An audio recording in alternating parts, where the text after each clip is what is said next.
네, 오늘 우리가 함께 살펴볼 기호림답은 말씀과 성례들이라는 새로운 소주제로 향하는 주의날 25, 제 65문답부터 68문답까지입니다. 시편 찬송 573쪽, 574쪽에 기록되어 있는 교리문답 주의날 25를 함께 교독하도록 하겠습니다.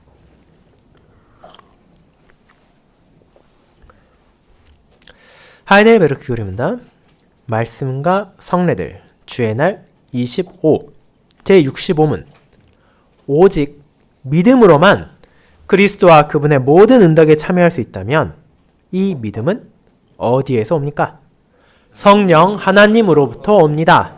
그분은 복음 설교로 우리 마음의 믿음을 일으키시며 성례의 시행으로 이 믿음을 굳건하게 합니다.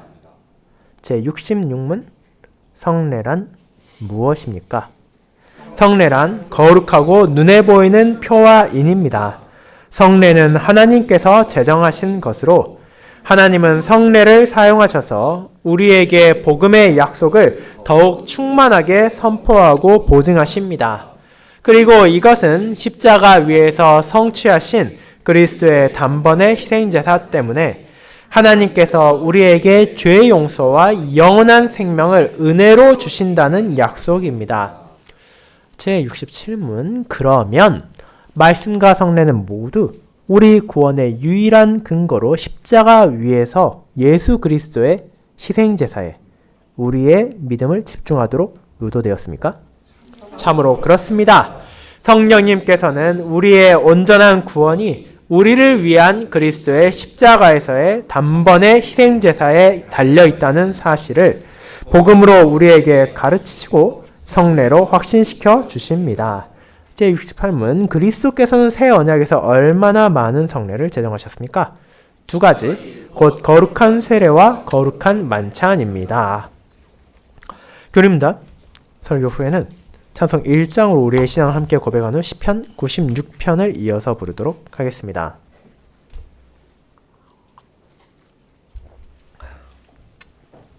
사랑하는 주 예수 그리스도 안에 있는 형제 자매님들, 우리는 종종 허름해 보이지만 중요한 가치를 지니고 있는 건물들이 있다는 것을 알고 있습니다.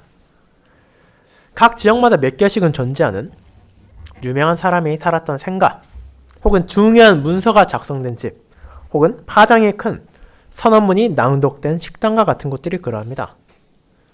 그런 장소들 하나하나 자체는 실제로 비슷한 시기에 지어진 다른 건물들과 비교해서 더 특출날 것이 없습니다.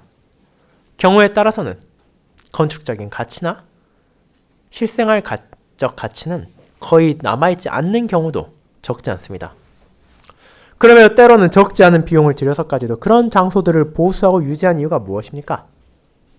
그 안에서 있었던 일이 기념할 만한 이유가 있고 그것이 후대에도 전해져야 할 필요가 있다고 판단되기 때문입니다.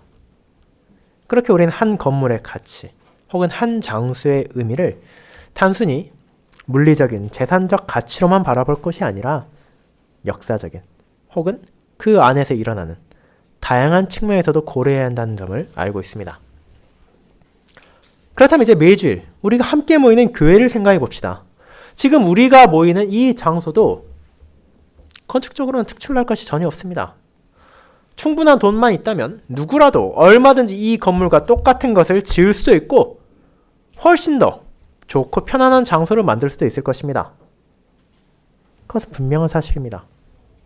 그럼에도 우리는 교회가 중요하며 세상의 다른 어떤 것보다 더 가치 있는 장소라고 말하기를 부끄러워하지 않습니다. 그 이유는 단 하나뿐입니다.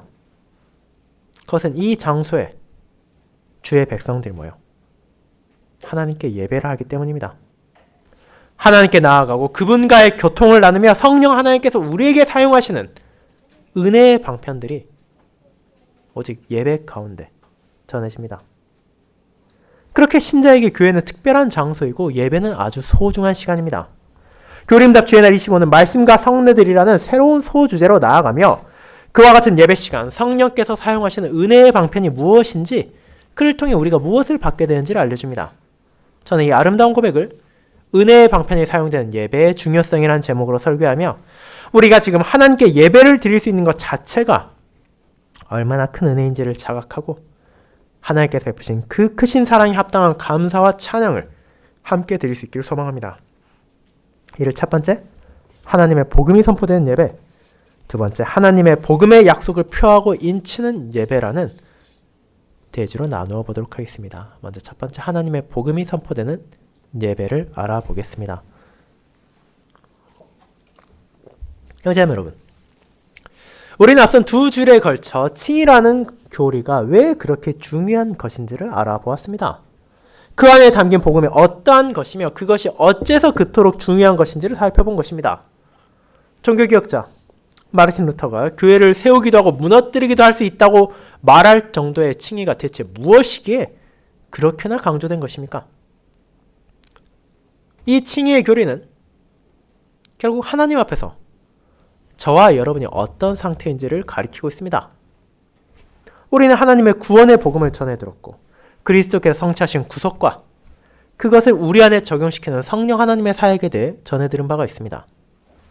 그렇다면 그 모든 것을 믿고 붙잡는 이로써 저와 여러분은 하나님 앞에서 어떻습니까? 우리는 의로운 존재입니까? 아니면 그렇지 않은 죄인입니까? 그리고 어째서 그러합니까? 복음은 분명하게 저와 여러분이 하나님 앞에서 의롭다고 말합니다. 우리는 그분의 심판을 두려워하며 하나님을 피하는 것이 아니라 그분의 은혜에 감사하며 그분께 나아갈 수 있습니다. 그런데 그 고백을 할 때 주의해야 할 점이 하나 있습니다. 그것은 그 의로움을 어떻게 얻었는지에 대한 것입니다. 많은 교직교사들은 계속해서 그 의로움을 사람의 공로로 돌리려 했습니다. 그것을 완전히 우리의 선행으로 얻을 수 있다고 말한 사람들도 있었고, 혹은 전체는 아니지만 아주 조금이라도 그 안에서 일부라 하더라도 우리의 무언가를 획득할 수 있다고 가르치는 이들도 있었습니다. 그 주장은 많은 사람들에게 효과가 있는 것처럼 보였습니다. 하나님 앞에서 의롭지 않으면 영원한 정죄를 피할 수 없다는 것을 아는 사람들이 구원에 필요한 의로움을 선행에 얻을 수 있다고 말한다면 어떻게 그에 열심히 되지 않을 수 있겠습니까? 하지만 거기에 중대한 문제가 하나 있었습니다. 그것은 바로 그런 가르침들이 성경적이지 않은 것이었다는 것이며 그 결과 성도들에게 참된 평안도 위로도 줄 수 없다는 데 있었습니다. 그것은 절반의 복음이 아니라 거짓된 기만이었습니다. 그러나 하나님께서는 그렇게 왜곡되고 변질되어가던 칭의의 교리를 바르게 회복하셨습니다. 자신의 신실한 종들을 사용하심으로 그 의로움에 대해 그분께서 어떻게 말씀하셨는지를 신자가 깨닫게 하신 것입니다. 오직 성경에 근거한 그 의로움은 오직 믿음으로 받을 수 있으며 오직 은혜로 주어진 것이고 오직 그리스도 안에서 주어지는 하나님의 선물이었습니다. 그렇게 그 안에 우리가 자랑할 것은 어떤 것도 없고 오직 하나님을 자랑하며 하나님께 영광을 돌릴 수밖에 없다는 것이 칭의의 복음이 가진 본질이었습니다. 그 진리를 바르게 고백한 이들은 자신의 구원을 얻기 위해 스스로 발버둥 치는 것이 아니라 주님의 구원의 은혜를 받은 자로서 즐거이 기쁘게 감사하며 그분의 뜻에 따를 수 있다는 것을 우리는 알게 되었습니다. 하나님께서 나에게 베푸신 은혜가 얼마나 크고 놀라운지를 알게 되었으며 그에 대한 합당한 응답이 감사에서 우러나온 그분께 영광을 돌리는 그리고 그분께서 바라시는 선한 일밖에 없다는 것을 알게 되었기 때문입니다. 그렇게 우리는 참된 위로와 평안을 주는 칭의의 진리를 함께 고백했습니다. 그와 같은 고백을 마친 후 교리 문답은 이제 새로운 소주제로 향합니다. 그 소주제의 제목은 말씀과 성례들이란 이름을 가지고 있습니다. 그렇다면 이 두 가지 주제는 어떤 이유로 함께 묶여 나타납니까? 물론 여러분은 이제 이 두 가지가 무엇인지 잘 알고 계실 것입니다. 이것은 우리가 은혜의 방편이라고 말하는 성령 하나님께서 우리를 위해 사용하시는 방편들이기 때문입니다. 그렇다면 그것들이 어떤 방식으로 사용되며 그것이 어째서 필요한지가 주의 날 25부터 31까지 고백되며 이를 통해 우리의 구원이라는 교리 문답의 제2부를 마치게 됩니다. 그렇다면 그런 말씀과 성례를 우리가 살펴야 할 이유는 무엇입니까? 그것은 앞선 주제인 우리의 칭의와 긴밀하게 연결되어 있습니다. 성경은 우리에게 은혜로 주어지는 그리스도의 의로움을 어떻게 받을 수 있다고 말했습니까? 오직 믿음으로 말미암아 받는다고 전합니다. 그렇다면 이제 우리는 자연스럽게 그 믿음은 무엇인지를 살펴보는 것이 마땅합니다. 그렇게 교리문답은 이미 앞선 주일들에서 간략하게 다루어진 바가 있는 믿음의 원천이 어디인지, 그리고 그 믿음을 위하여 우리에게 어떤 방편들이 사용되고 있는지를 전달하는 것입니다. 앞서 언급한 대로 우리의 믿음을 위한 은혜의 방편은 복음 설교와 성례들입니다. 성령 하나님께서는 이런 방편들을 사용하심으로 우리의 마음에 믿음을 심어주시고 그 믿음을 자라나게 하십니다. 이제 그렇다면 그 중에서 앞서 나오는 방편에 대해 생각해 보도록 합시다. 여러분은 복음 설교를 들을 때 그것이 무엇이라 생각하십니까? 일반적으로 우리는 교회에서 듣게 되는 것을 설교라 말하고 그것은 틀린 표현이 아닙니다. 목사가 강단에서 매주일 선포한 내용을 성도들은 듣게 되며 그를 통해 위로를 받기도 하고 기쁨을 누리기도 하며 격려를 느낄 수도 있습니다. 그런데 교리문답은 그렇게 설교라고 말할 수 있음에도 불구하고 굳이 복음 설교라고 좀 더 구체화시켜서 말하고 있습니다. 그리고 그와 같은 구체적인 표현이 필요한 이유를 우리는 생각해 볼 이유가 있습니다. 그것은 강단에 선포되는 것이 무엇인지를 가리키고 있는 것입니다. 여러분은 예배 가운데 목사가 설교를 통해 전하는 것이 무엇이라고 생각하십니까? 그에 대해 많은 의견이 있을 것입니다.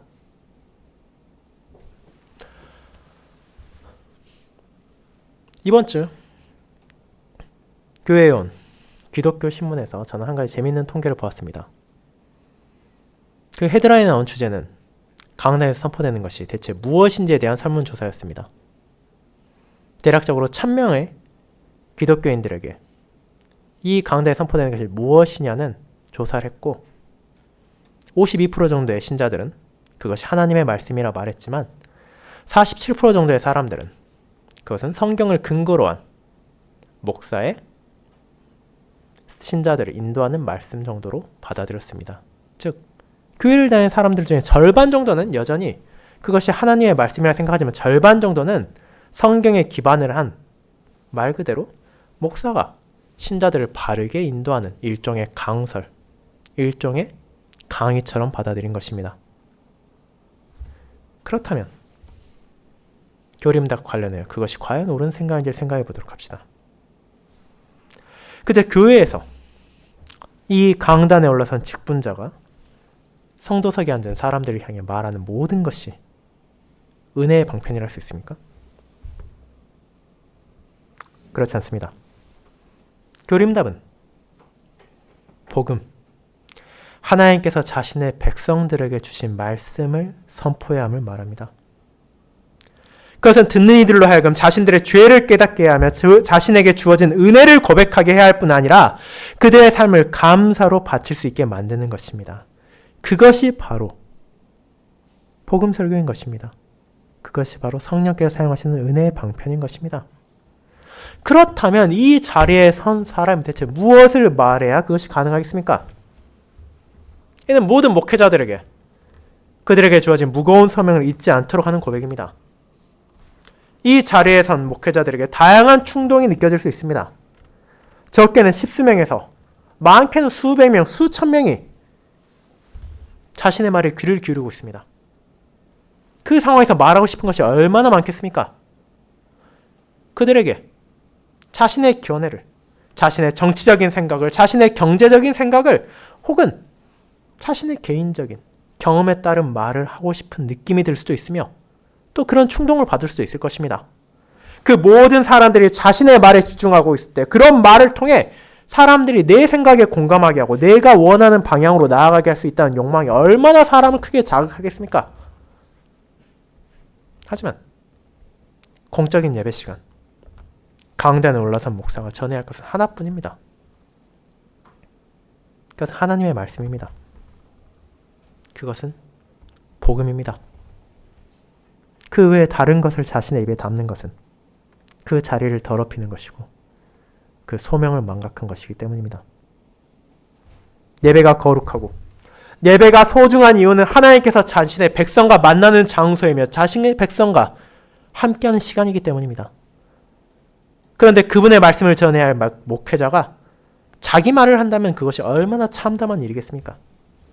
심지어 그런 복음 설교가 성령 하나님께서 자신의 백성들에게 믿음을 심으시고 믿음을 자라나게 하는 방편이라면 대체 한 개인의 어떤 생각과 어떤 말이 그와 같은 성령 하나님의 방편보다 중요할 수 있겠습니까?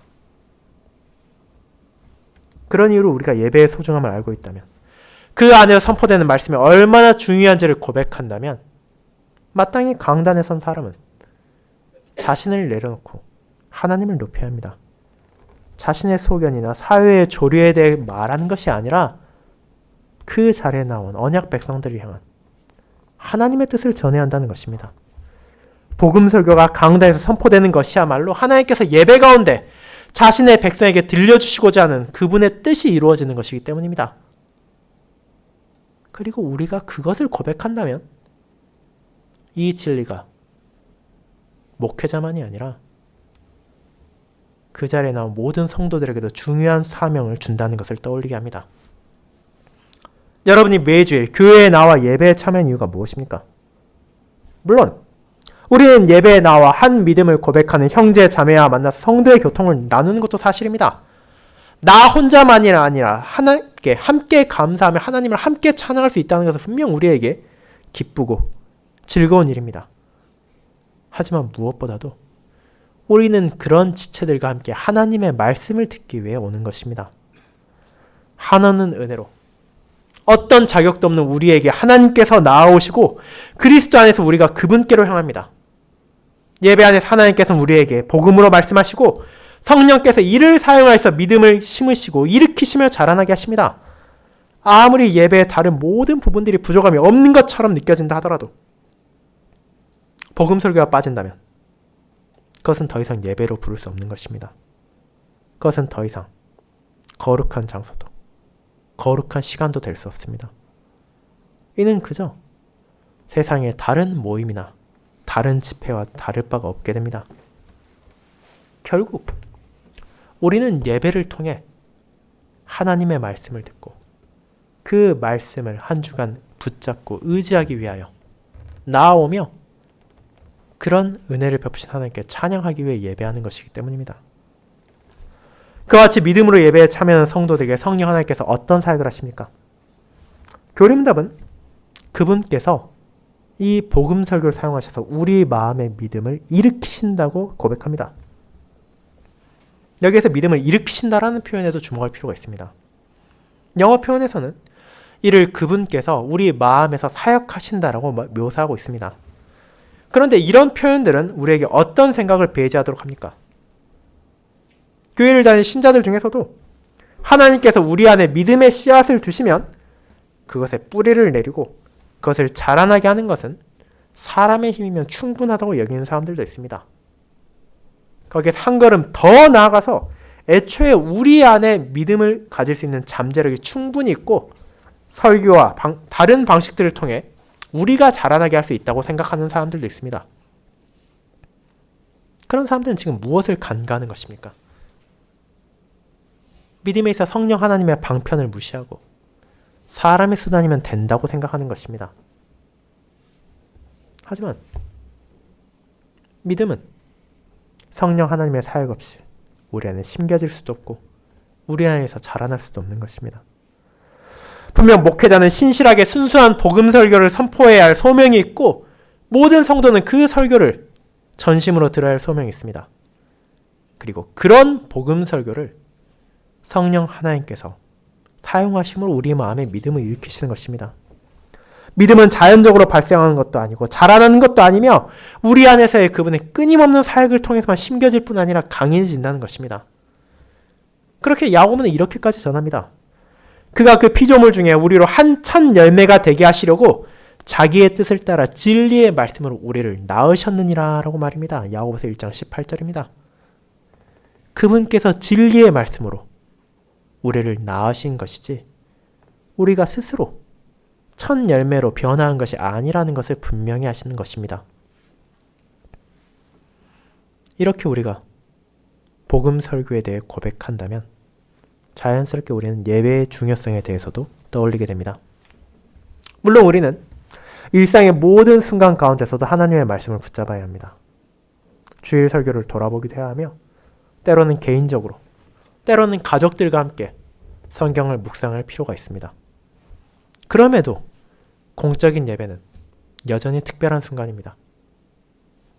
그곳은 하나님께서 자기 말씀을 선포하시고 자신의 영을 통해 그 방편을 사용하시는 순간이기 때문입니다. 그렇게 히브리서 10장은 이렇게까지 말하는 것입니다.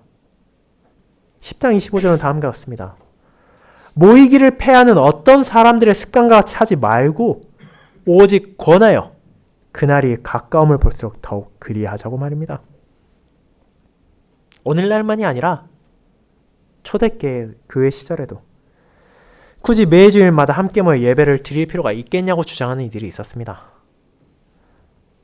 하지만 그것이 잘못된 생각임을 하나님께서는 자신의 종을 통해 말하십니다. 모임을 폐하는 것이 아니라 오히려 더욱 모이기를 힘쓰며 그것을 권해야 한다고 말입니다.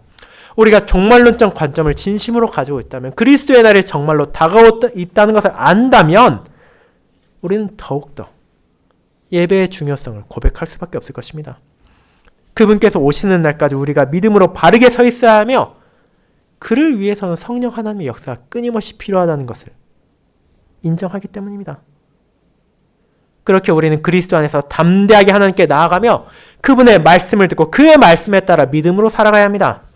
공적인 예배 안에서 이와 같은 은혜의 방편을 성령께서 나를 위해 베푸시고 사용하시고 계시기에 우리는 모이기를 결코 폐할 수 없으며 그 모임 안에서 전해지는 복음 설교를 감사히 받아야 하는 것입니다.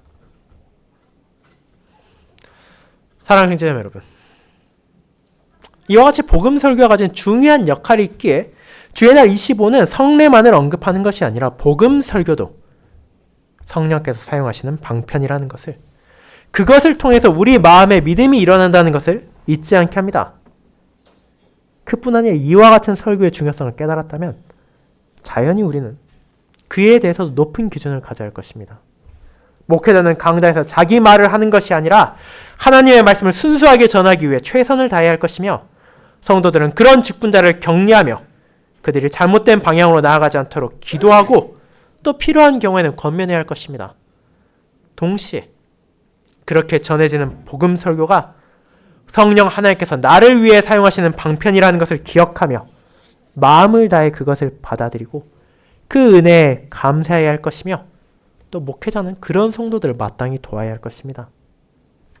그렇게 우리가 예배에 신실히 참여함으로 선포된 복음 설교를 마주할 때 성령께서는 그것을 우리 마음에 믿음을 일으키시고 자라게 하심으로써 우리가 담대하게 그리스도의 날이 오기까지 퇴보하지 않고 주님을 향해 나아가게 하실 것입니다. 그뿐 아니라 그렇게 선포된 복음의 말씀을 우리가 붙잡으며 확신할 수 있도록 눈에 보이는 그 말씀의 표와 인까지도 공적인 예배 안에서 주신다는 것을 우리는 기억해야 할 것입니다. 그것이 두 번째, 하나님의 복음의 약속을 표하고 인치는 예배로 이어집니다. 성도 여러분, 우리는 복음 설교가 얼마나 소중한 것인지, 그 말씀이 선포되는 예배가 얼마나 중요한 것인지를 살펴보았습니다. 하지만 예배에서 사용되는 은혜의 방편은 복음 설교만이 아닙니다. 또 하나의 방편, 성례들에 대해서도 우리는 잊지 말아야 할 것입니다. 우리는 특별한 일이 없다면 1년에 4차례 성찬을 기념함으로 정기적으로 성례를 시행합니다. 그뿐 아니라 교회 안에 자녀가 태어나거나 혹은 새로운 성인 신자가 공적인 신앙을 고백할 때 세례를 시행하기도 합니다. 그렇게 시행되는 성례들은 분명 우리의 귀로만 듣는 것이 아니라 우리의 눈으로 보기도 하고 우리의 다른 신체를 통해서도 경험하게 됩니다. 그렇다면 그 성례들은 대체 무엇입니까?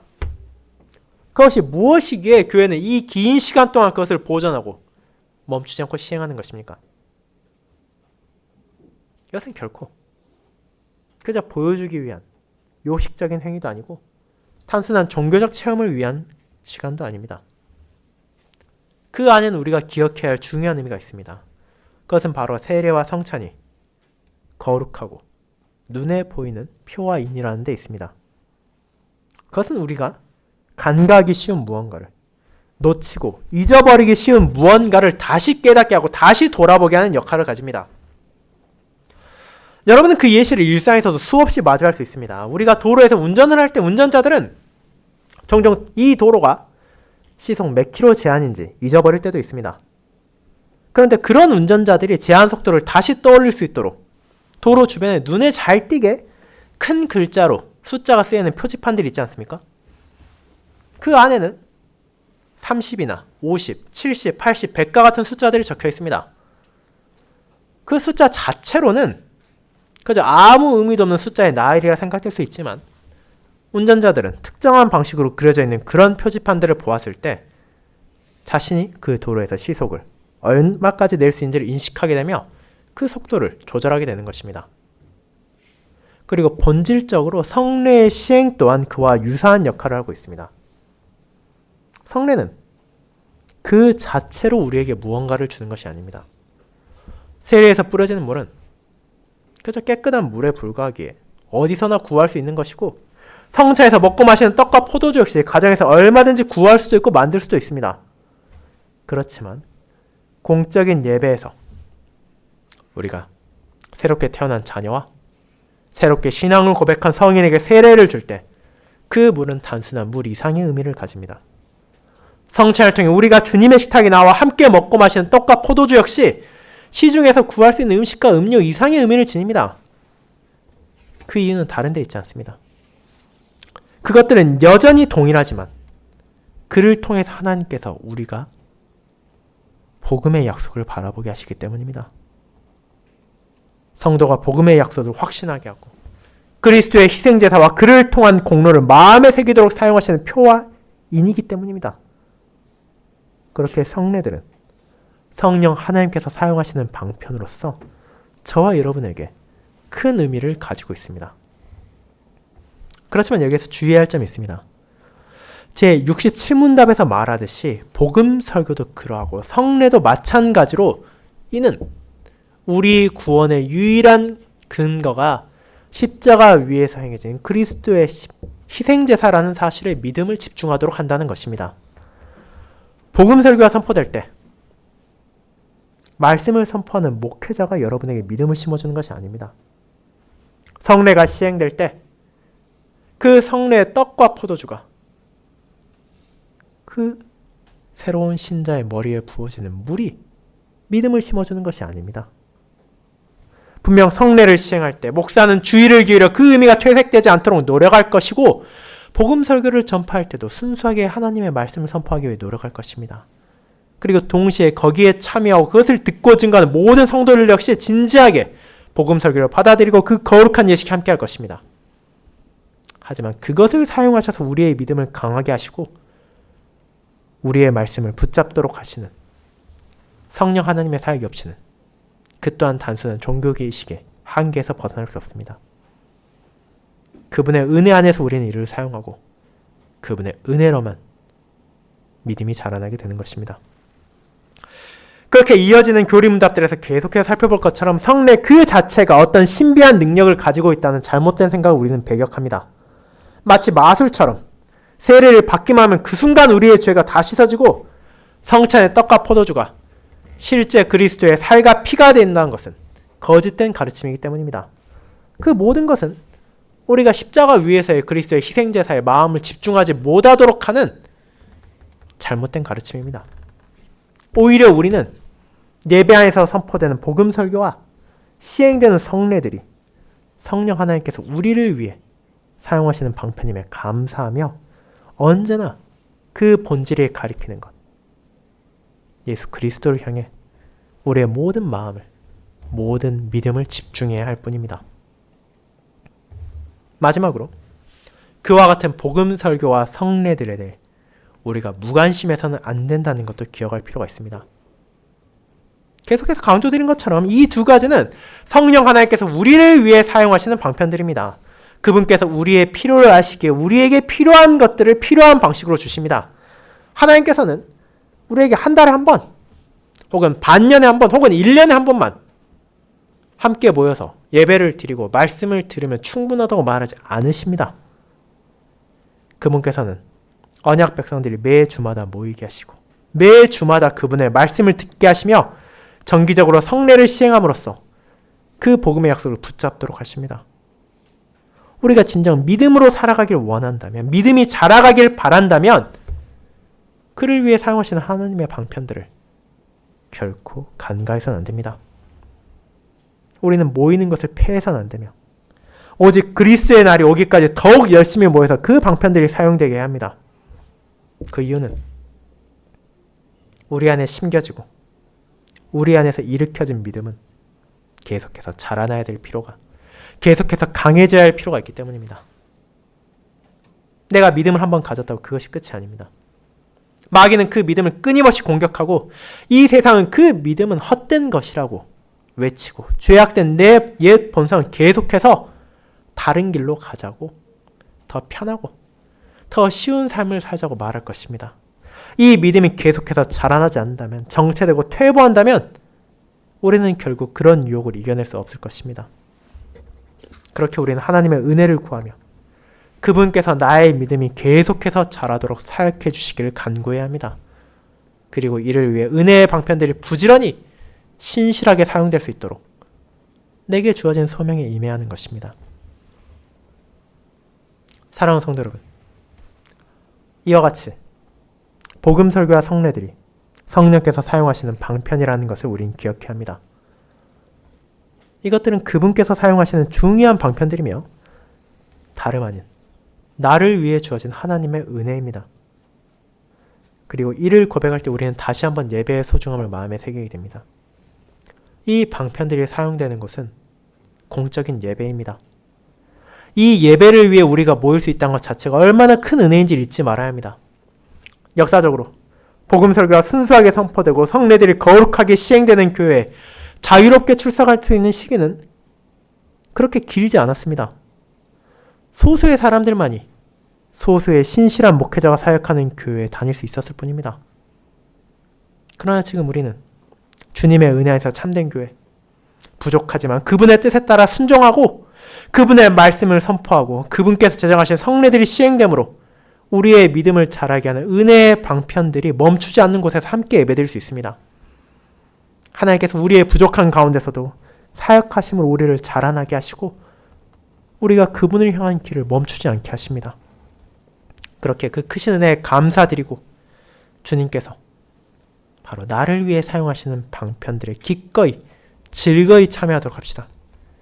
그 안에서 자라나는 믿음으로 저와 여러분이 주님의 자녀, 주님의 백성으로서 고난을 인내하고 죄악과 싸우며 영원한 영광을 바라보며 거룩한 삶을 살아가는 모습이 이 땅에 담대히 증거될 수 있기를 진심으로 소망합니다. 아멘.